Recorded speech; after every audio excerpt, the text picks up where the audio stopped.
반갑습니다. 정미쌤이고요. 제가 이제 결혼 생활을 한 지 11년째가 지금 됐어요. 11년째가 되었고, 결혼을 좀 일찍 한 편이죠. 이게 11세인데, 제가 지금 만 나이로 보면 87년생이니까 지금 38세 이렇게 되고, 그 다음에 이제 한국 나이로 이제 40세가 지금 되시잖아요. 그죠? 근데 이제 요새는 다 만 나이 기준이니까 만 40세 기준으로 한다 그러면, 85년생 기준이죠. 그냥 올해, 2026년도 기준으로 해서, 85년생 기준으로 해서 좀 설명을 좀 드리면은, 저보다도 2살이 연상이시니까 당연히 여유가 좀 있으신 거잖아요. 그죠? 이때부터 해도 괜찮아. 이때부터. 그러니까 이거보다 더 어린 거는 더 좋은 거지. 더 좋은 거. 더 좋은 거야. 더 좋은 거. 신혼부부일수록 더 이런 거는 준비를 해야 된다고 생각하는데, 만 40세 때 준비를 해도 괜찮아. 어차피 이제 은퇴까지 보면은 뭐 중간에 뭐 휴직하고 어쩌고 저쩌고 이렇게 될 수도 있겠지만, 일단 기본적으로 보시면 만 60세까지는 거의 고정적으로 근무하시는 분들이 많거든요. 아직까지는 그래요. 우리 세대는 아직까지는 정상적인 사회활동을 하시는 분 같아요. 뭐 프린스나 이런 거 좀 다르겠지만 어쨌든 지금 현재 제가 위치하고 있는 지역이 여기 얘기해도 되나 이게? 뭐 지역은 얘기해도 괜찮지 이제 뭐 세종시인데, 세종시가 보면은 이제 그 월 평균 급여가 제일 높아. 이게 급여가 제일 높아. 급여가 제일 높은데, 제 아무리 신혼부부라 하더라도 여기 있는 분들 보통 한 월 700 정도는 다 버시거든요. 그러니까 남자가 한 350, 여자가 한 300, 이 정도 많아. 이게 많다니까 이게 이 정도가. 물론 이제 세전 금액이긴 하지만 좀 약간 세금 띄면 좀 약간 줄어들겠죠. 어쨌든 월 수령액이 600이 넘는 사람이 꽤 많아요. 꽤 많은 게 아니라 그냥 발에 채요. 없는 사람을 찾는 게 더 쉬울 정도야. 물론 이제 이거보다 더 어려운 사람이 있을 수 있겠는데 어쨌든 이렇게 된다고. 그 다음에 거의 대부분 다 맞벌이야. 대부분 맞벌인데, 대체로 어떤 생활 패턴을 좀 이렇게 보이시냐면, 이렇게 보통 이제 시발 비용이라고 그러죠, 그죠? 우리가 좀 살다 보면 사실 스트레스 좀 받잖아. 스트레스 받으니까, 뭐 해외여행이나 이런 건 아니더라도 국내여행 있죠. 1년에 한 번, 한 2번 정도 가야지, 그지? 2번. 겨울에 한 번, 여름에 한 번, 2번 정도 가야 되잖아요. 그 정도의 그 탈출구 정도는 저는 있어야 된다고 생각해. 개인적으로. 있어야 된다고 생각하는데, 이게 좀 이렇게 말씀드리고 싶은 게 뭐냐면은, 여행을 가는 걸 선택했잖아요. 그러면은 애들한테 너무 많은 그런 돈을 투자를 하시면 안 돼. 교육비는 투자해도 돼요. 교육비는 투자해도 되는데, 막 이거를 갖다 보면은 막 메이커로 이렇게 도배를 한다든지, 최신 핸드폰 뭐 무조건 사줘야 된다든지, 그 다음 친구들은 해외여행 다 갔으니까 우리도 가야 된다는, 이런 걸 하면 안 돼, 이런 걸 하지 않는 사람이 다른 비용을 아껴서 여행을 해야 된다. 그런 건 괜찮아. 그런 건 괜찮은데, 평상시에도 보면 이제 뭐 오마카세는 아니더라도 막 쿠쿠 가고, 막 특정한 해도 모르겠네. 하여튼 뷔페 가고 막 비싼 음식 먹고 이렇게 애들 하자는 건 다 하고, 그러면서 진짜 노후 대비를 어떻게 하려고 하는지 옆에서 걱정될 정도야. 다 해. 다 하고 남들 하는 거 다 시킨단 말이야. 돈을 그냥 다 써버려, 진짜. 다 써버리는데 대책이 없을 정도야. 대책이 없을 정도. 근데 부모님이 좀 도와줘가지고 지금 현재 살고 있는 집이, 그래 지방 아파트에도 뭐 비싼 거는 한 5, 6억 정도 되거든요. 그 정도 아파트를 내가 갖고 있다. 뭐 대출금을 갚는 한이 있더라도 어쨌든 내가 갖고 있다. 내가 내 명의로 지금 소유하고 있다. 부부 명의로. 그러면은 좀 모르겠어. 그 도와준 경우. 근데 이제 저같이 이제 무일푼인 같은 경우에는 지금도 뭐 보면은 이제 자기 집이 없고 이제 세 들어 살아야 되는 판이잖아요. 그죠? 월세면 좀 더 부담스럽고, 그 다음 전세면 좀 그런데, 85년생이고 그동안에 노후 대비가 안 돼 있어. 그렇다 하더라도 일단 월 수령액이 350, 300 되는 사람들 많아요. 이거보다 더 많이 받으면 받았지 덜 받지는 않는다니까. 저 정도 나이가 됐을 때 정상적인 사회생활을 꾸준히 했다 그러면. 그러니까 빚이 없다는 전제하에 이때부터 노후 대비를 해도 괜찮다는 거야. 저는 그렇게 생각해요. 그래서 이게 보면 정밀쌤 채널에서는 노후 대비 얘기를 좀 하기가 좀 어려워갖고 개인적으로 좀 했는데, 제가 이 얘기를 꼭 하고 싶었어요. 이제. 지금이라도 늦지 않았다. 지금이라도. 지금 대부분 이제 결혼을 좀 늦게 하다 보니까 아이들이 이제 초등학생 이렇게 되잖아요. 그러니까 교육비가 그렇게까지 들어가지 않아. 이때 들어가지 않는데 수입은 좀 꽤 많단 말이야. 우리나라에는 이제 만 44세에서 만 46세 때 최고 연봉을 찍고 약간 좀 줄어드는 그런 이제 뭐 이제 그런 걸 보이는데, 약간 제조업이나 이런 건 좀 약간 다르겠지만 어쨌든 그렇기 때문에 정상적으로 그러면 대부분 이 정도 소득은 갖고 있어요.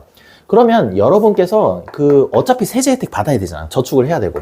연금 저축 있지? 내가 지금 무슨 수학 선생님 이런 것도 얘기하냐. 하여튼 연금 저축을 이제 한 달에 50만 원. 꼭 50만 원 아니어도 돼. 1년에 600만 원만 채우면 돼. 600만 원만 딱 채워. 600만 원 딱 채우고. 그 다음에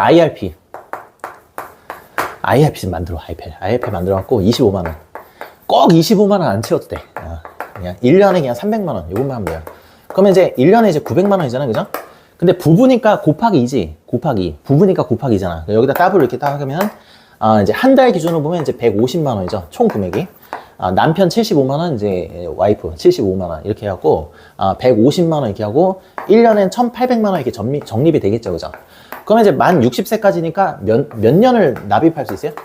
20년을 납입할 수 있어. 그 원금만 3억 6천이야. 원금만 3억 6천이고, 처음에는 그냥 납입만 해도 괜찮아. 납입만.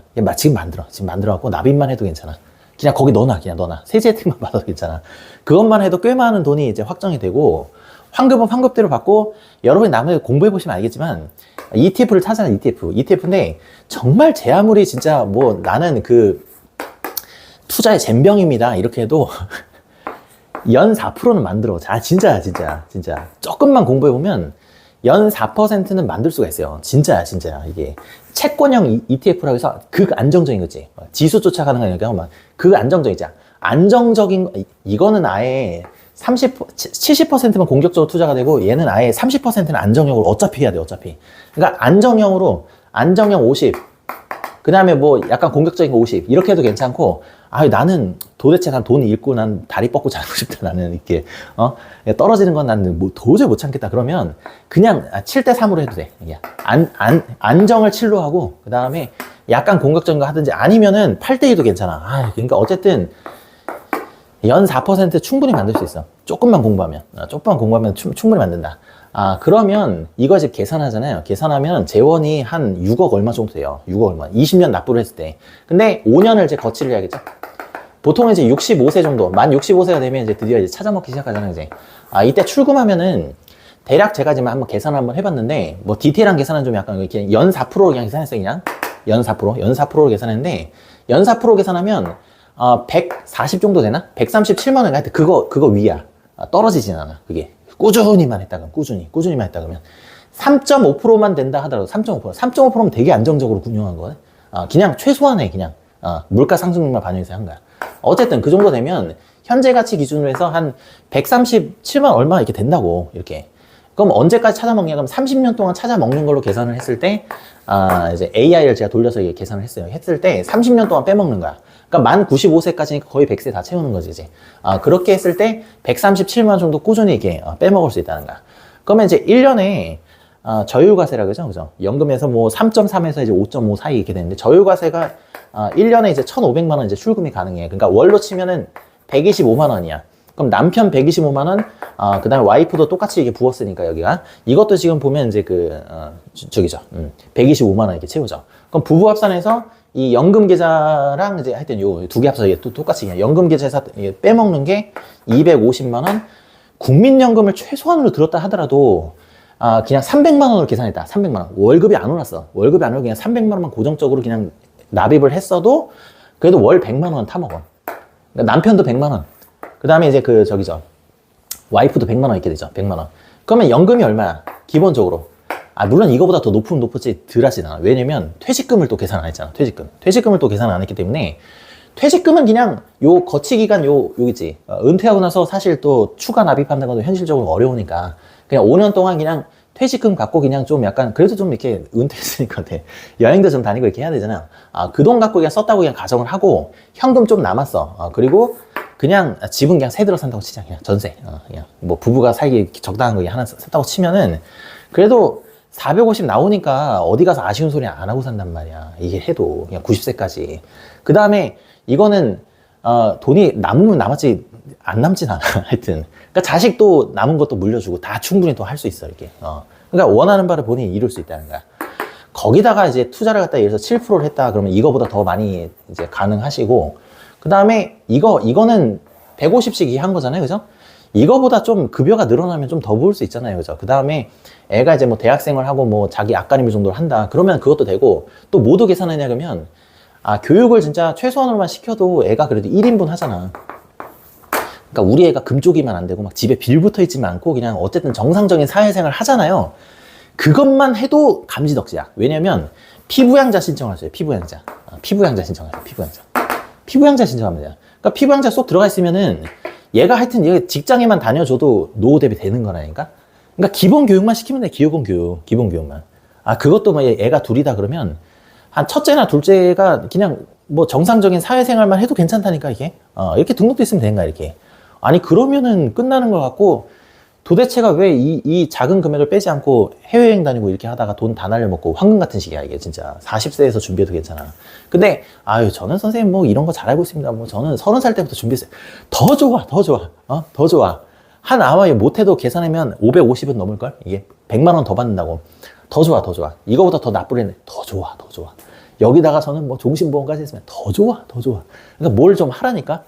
저희는 이런 거 모르고요. 그냥 집 한 채 있으면. 그것도 괜찮아, 그것도. 예를 들면 뭐 이제 우리가 뭐 흔히 얘기하는 뭐 수지라든지 뭐 아니면 뭐가 될까? 뭐 대전 뭐 둔산동이라든지 이런 뭐 괜찮은 아파트를 하나 갖고 있다. 이거 하나 안 하고 있어. 그냥 대출금만 갖고 있어. 그것도 괜찮아, 그것도 괜찮아. 어쨌든 그걸 현금 지불로 만들면 되잖아, 그냥. 대출금을 뭐 30년 했다, 30년 다 하면 되지. 30년. 하여튼 은퇴하기 직전까지 대출금을 완납을 하고 현금 지불 만들어서 뭐 대충 한 뭐 12, 3억 있다. 좋아. 그것도 좋아. 어쨌든 먹고 살 공리를 좀 하란 얘기야, 이게. 지금 보니까 너무 그냥 대책 없이 다 써버려. 농담이 아니라 진짜 그래. 아예 대책이 없고, 그냥, 뭐, 이번 생은 뭐, 우리 집 갖는 거 뭐 다 틀렸으니 뭐, 외제차도 그렇게 많아요, 또 보면. 외제차는. 외제차는 나이 들어서 해도 되잖아. 해도 되고, 꼭 굳이 안 사도 돼. 안 사도 되고, 렌트를 해도 괜찮고, 그 번호판이 너무 싫다. 그러면 리스를 해, 그냥. 연금으로. 좀 해. 하다 보면 또 금방 질려요. 또 외제차로 하는 게 금방 질려. 그 평생 가는 게 아니야. 그냥 이렇게 해도 된다고, 그냥. 그리고 퇴직금 받아갖고 한 5년 정도는 띵까띵까 해도 돼. 괜찮아. 그 정도 여러 번 노력했으니까. 애 키우고 사회생활하고 힘들었잖아. 5년 정도는 즐겨도 괜찮아요. 해외여행도 좀 다니고. 너무 과도하게만 쓰지 않으면 저는 괜찮다고 생각해요. 자식한테 민폐 끼치지 않고 그냥 괜찮아. 지금부터 저는 하나도 안 했습니다. 40부터 해도 괜찮다니까. 괜찮다니까. 근데 어쨌든 정신 차리고 있어야 돼. 근데 50부터 하면 안 되는 건 아닌데 졸라게 힘들어, 진짜. 힘들어. 그냥 우리 그 애들 선행학습하는 거랑 똑같아요. 중학교 때 좀 시간 좀 남을 때 있잖아. 그때 안 놀고 좀 틈틈이 좀 공부하면 고등학교 때 좀 웬만큼 좀 편하단 말이야. 근데 한 번에 몰아서 하려니까 항상 어려워. 그리고 저는 은퇴가 얼마 안 남았는데 그러면 5년밖에 안 남았어요. 5년이라도 하세요. 5년이라도. 애들한테 하는 얘기야. 애들한테. 저 수능 보기까지 3개월밖에 3개월이라도 해. 저 6개월밖에 안 남았어. 6개월이라도 해. 괜찮아. 3월달부터 해도 될까? 고3 지금 3월인데 3월 한 7, 8개월밖에 안 남았는데 괜찮아. 그거라도 해. 그거라도 해야 안 한 거보다 훨씬 그 미래가 더 좋아져. 이게. 저는 이제 은퇴 거의 다 돼갖고 이제 3년이라도 해. 3년이라도. 안 한 거보다 훨씬 더 여유로워. 안 한 거보다. 그래. 이게 좀 하자. 그 다음에 여러분이 이제 3년밖에 안 남았다 하더라도 퇴직금을 중도에서 인출을 했는지 안 했는지 모르겠지만 어쨌든 대부분은 그래도 퇴직금은 좀 살아있지 않나? 퇴직금? 그거 뭐 창업한다고 뭐 커피숍 차리고 뭐 치킨집 차리고 뭐 빵집 차리고 이렇게 해서 날려먹지 말고 이거 해. 그냥 이거 하고 현금이 부족하잖아? 알바 좀 하세요. 알바 좀 해. 진짜 조금 자존심 내려놓으면 돼. 그냥. 내가 그래도 회사 생활할 땐 또 어느 지위에 있었는데 그것도 다른 사람한테 좀 그러지 마. 좀 자존심 좀 내려놔. 이게. 늙었으면 늙은 거에 맞춰서 살아야지. 이거 하다가 또 말아먹고 그러지 말고, 제발 좀 이것 좀 해, 그냥. 그냥 안정적으로 뽑아먹을 생각을 하고, 이게. 뭘 자꾸 이렇게 시도하려고 하지 말고. 그래서 이런 게 꼭 하고 싶었고, 40대도 안 늦었으니까 85년생부터 제가 설명드렸어요. 그 이상은 제가 사실 인생을 살아보지 않았고 잘 모르겠어요. 잘 모르겠는데, 어쨌든. 제가 40 정도 됐거든요. 87년생이고, 한국 나이 기준으로. 그러니까 이 정도 됐을 때, 지금부터 준비해도 늦지 않다. 충분하다. 그러니까. 어디 이 정도 나이가 되면 진짜 제가 암에 걸려 자꾸 극단적인 예시 들지 말고 평균적인 얘기를 하는 건데 난 이렇게 생각해. 5년 뒤에 내가 지금 암에 걸렸다. 그렇다 하더라도 난 지금 납입을 할 것 같아요. 안 한 거보다 훨씬 나아. 안 한 거보다 훨씬 나은 게 그냥 하자. 그러니까 그 선행학습도 마찬가지고 미리미리 좀 해. 미리미리 하면은 좀 즐길 거 좀 즐기면서도 좀 여유롭게 준비할 수 있는데 꼭 항상 보면 닥쳐서 하려 그래. 그게 문제야. 애나 어른이나 그게 문제야. 그래서 이런 얘기를 좀 해보려고 했다. Keep on shining bright.